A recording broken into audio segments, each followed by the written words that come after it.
Hello, I'm Ollie and welcome back to I Made This. And today I am making Kaneda, or is that Kaneda? From the amazing anime Akira. So yeah, as you can see, I pad it out with a bit of aluminium foil just so that I'm not using too much plasticine, it's not too heavy. So yeah, I'm just roughing out the colours at the moment. Yeah, this is like a nice peachy red that's for his legs. I don't know if you've ever seen Akira, but it's a fantastic film. It's one of my favourite films of all time. I would say it's one of my favourite animated films, but I think that does it a disservice because like animation is not a genre in my opinion. Because you can get various different types of animated film, whether they're comedy, sci-fi, horror, you name it, they make it. Especially in Japan, as they don't see animation as a genre.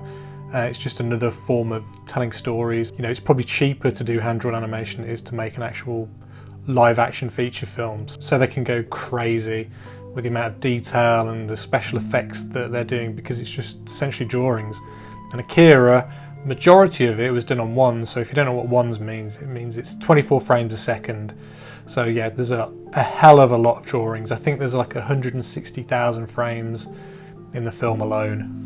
And I think this was done in the very early stages of CGI. So they may have done rough 3D models for the bike and things like that an animator would draw over to add all the detail. But all the humans and all the organic effects and things like that of like when Tetsuo kind of becomes this monstrous being at the end, it's all drawn by hand by humans, and it's incredible. The story of Akira is about a young boy called Tetsuo who kind of comes into contact with these telekinetic psychic beings, and it awakens these special abilities in Tetsuo, who throughout the course of the film just can't control it and it starts to consume him. He's also part of a biker gang that's led by Kaneda, the character which I'm making today. And Kaneda's quite an interesting lead because he's quite smug and self-assured, but like throughout the course of the film it's clear he's not quite sure what's going on, but he's in the thick of it anyway. But he's kind of like an older brother to Tetsuo, so he kind of feels like he's got to look after him. There's a lot of tension between the two of them, especially when Tetsuo starts like gaining his special abilities. And Kaneda takes it upon himself to make sure either Tetsuo is looked after, or ultimately by the end that he's taken down because he's become too powerful. Throughout the film, Tetsuo keeps hearing the voices of this character called Akira, and it's drawing him nearer and nearer. And basically Akira was this young boy who also had telekinetic abilities, who years ago caused an explosion that people thought was an atomic bomb, but it was literally he couldn't contain his powers anymore. But he was that powerful that even his remains, like his spinal cord and all that, they're still oozing with power, and they're that powerful that they're buried underneath the Japanese Olympic Stadium. And the film ends with this epic scene at the Olympic Stadium where you've got the army, you've got Kaneda, and you've kind of got this militia all trying to take down Tetsuo. And you just got to watch it if you haven't seen it. It's just, like I keep saying, it's incredible. I mean, I'm not really doing the film justice. Like when I was a kid and I first saw this when I was 8 years old, I had no idea what was going on because this was originally a comic book that spanned, I don't know, about 6 volumes that are each 300 pages each, and they've condensed them, the story down to like a 2-hour film. So it's a lot to take in, and the film doesn't hold your hand, so you've kind of got to pay attention to what's going on. And I don't think it was until more recently that I kind of started to pay attention to the actual storyline, because it's such a feast for your eyes that sometimes it's easy just to gloss over the story, which is actually really quite interesting and thought-provoking, because it's all about Japan's history, like with Nagasaki and Hiroshima, when the atomic bomb landed, and it's all about a country kind of coming to terms with that and dealing with it. And there's a lot in that film and that story that than is on the surface. This is a film that's 35 years old, and it still looks amazing to this day. I guess it's considered a cyberpunk film, but it's weird, like when I was trying to look for music for this video, if you look for cyberpunk you just kind of get like synthwave kind of stuff, but like the music in this film, it's almost like a mixture of Indonesian Gamalean music mixed with the Noah or No kind of music, that traditional kind of Japanese music. Apparently it's a bit controversial that they used Indonesian music in this film, and by using a bit of it in this, I hope I haven't upset anyone.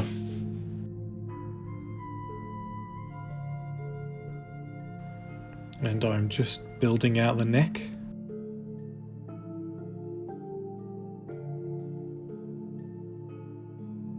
I'm just working on the collar here. This bit was quite fiddly actually, because there's a little bit going on because he's kind of got a t-shirt on, then another jacket underneath that, and then there's a big collar that kind of goes over his bomber jacket as well. But I quite like the colour scheme of Kaneda. It's kind of very simple. It's just all various shades of red, like from dark red to like bright red and like a nice peachy red.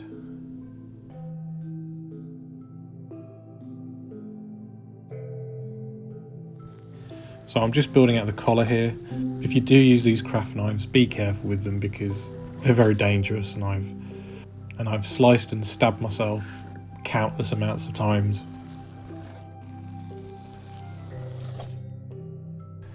This is a bit tricky to stick on, but you know, like with anything, with a bit of patience, you'll eventually get there, and these are highly edited, these videos. Like this video is going to be about 20 minutes long, but you know, it probably took me over 8 hours to make this from start to finish. And you know, it's just a process of trial and error, and if it doesn't work, you try something else. Just adding some detail to the shoulders here. Adding some of the lines that are on his trousers, or pants. Some lines to his top. You can see my forehead there.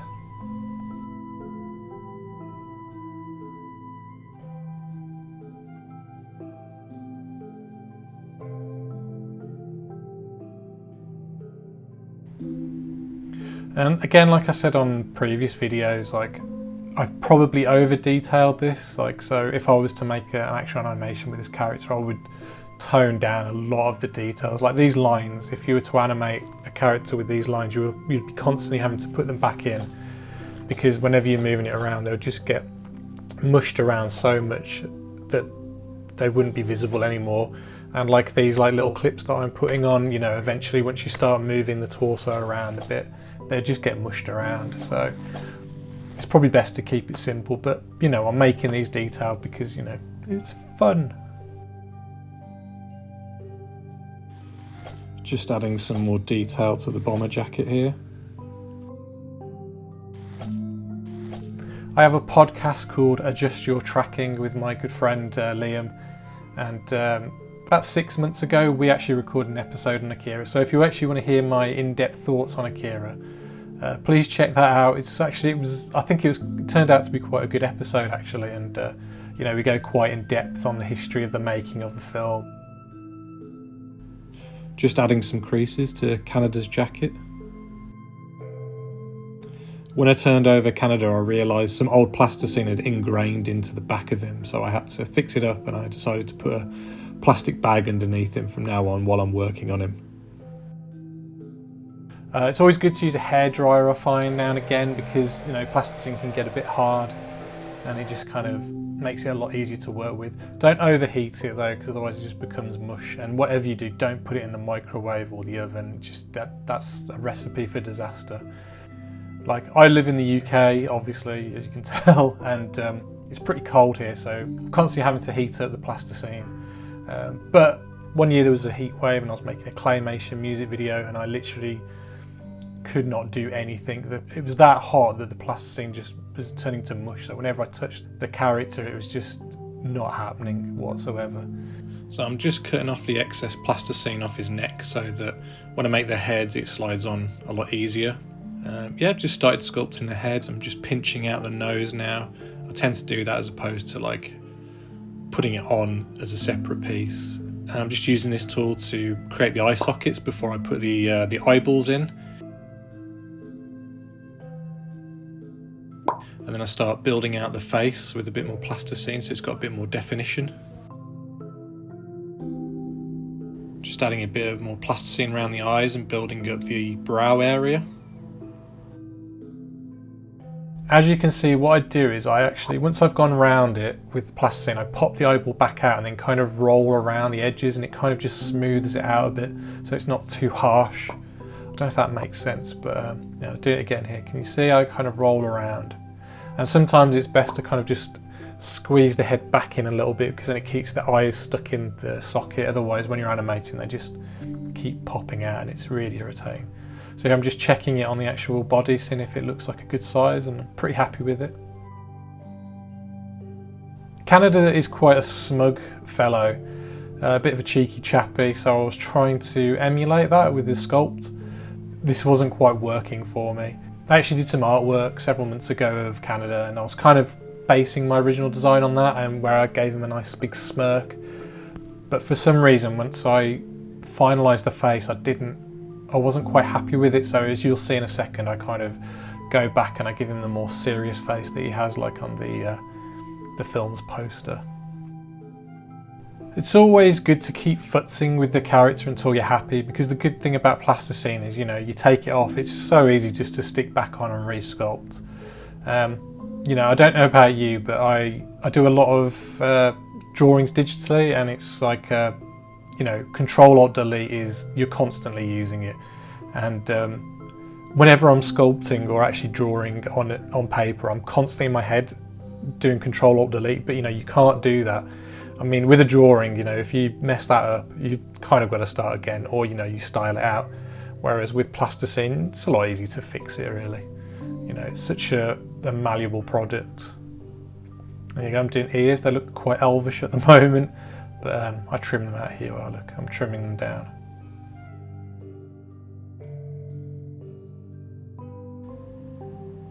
Yeah, my camera cut out while I was doing the hair, so sorry about that. But yeah, so as you can see, I'm using black for the hair.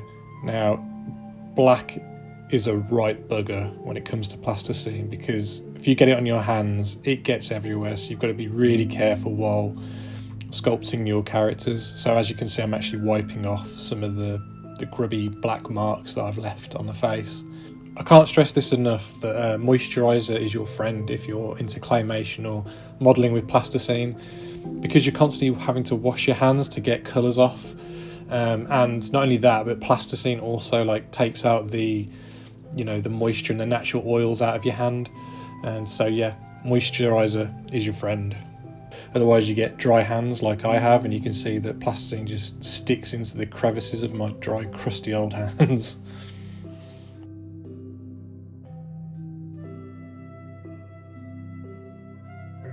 Hair is always a pain in the arse to do, especially long hair. I mean, this one's not so bad, but if you're doing a character with long flowing hair, yeah, it's a pain.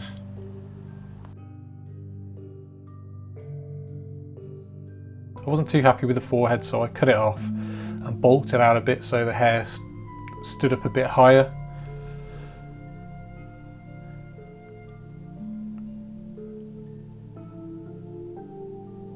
I'm just smoothing it out a little bit before I put the hair back on. I'm just rubbing it down, getting off some of that bloody black Plasticine.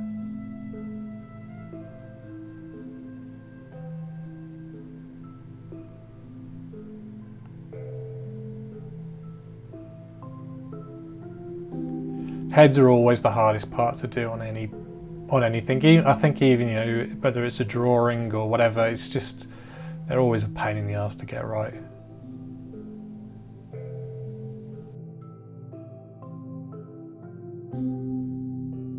I love doing eyebrows. They really help making your characters incredibly expressive, to help convey a ton of emotions. As you can see, black Plasticine is that strong that you can almost use it as a paint that you can cover over anything and neaten up all the edges.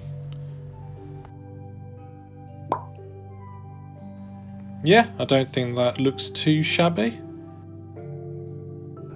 So I'm just kind of going over some areas with a bit of methylated spirits, because it kind of smooths down the Plasticine. You don't want to use too much though, otherwise it just becomes mulch. Just be very sparse with it and just use it very gently.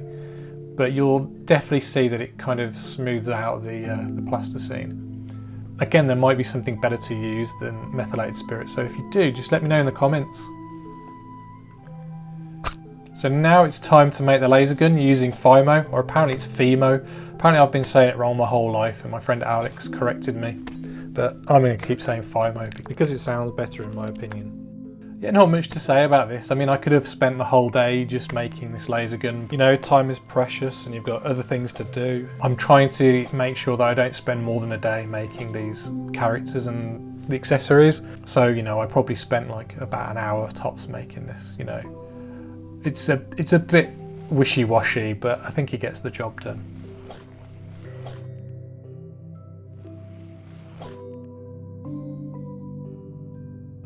Just making a simple shoulder strap.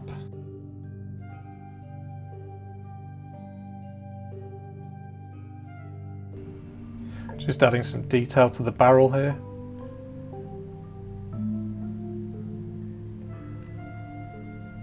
And I'm doing the viewfinder here. I did the viewfinder before finishing off the detail on the barrel because I wanted to know how wide the viewfinder was going to be.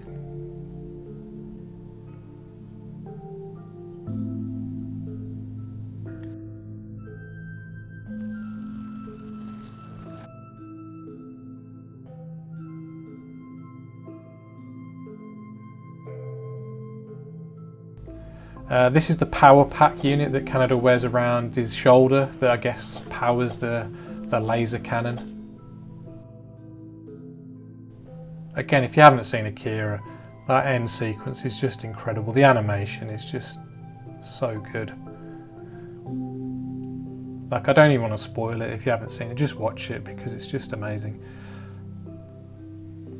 Just adding some coloured buttons to the laser gun there. So with the FIMO, or is it FIMO, all baked, it's now time to glue it all together.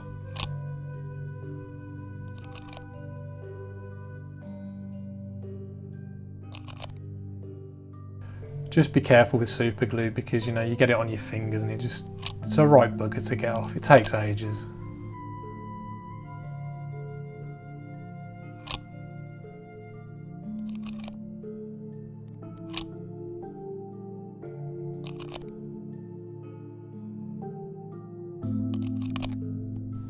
And there we go, there's the laser cannon all finished.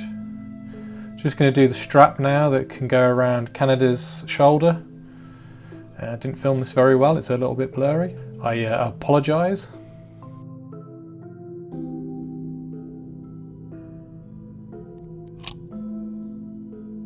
Just adding the connected wire to the power pack to the laser gun, and voila, it's done. It's time for the reveal.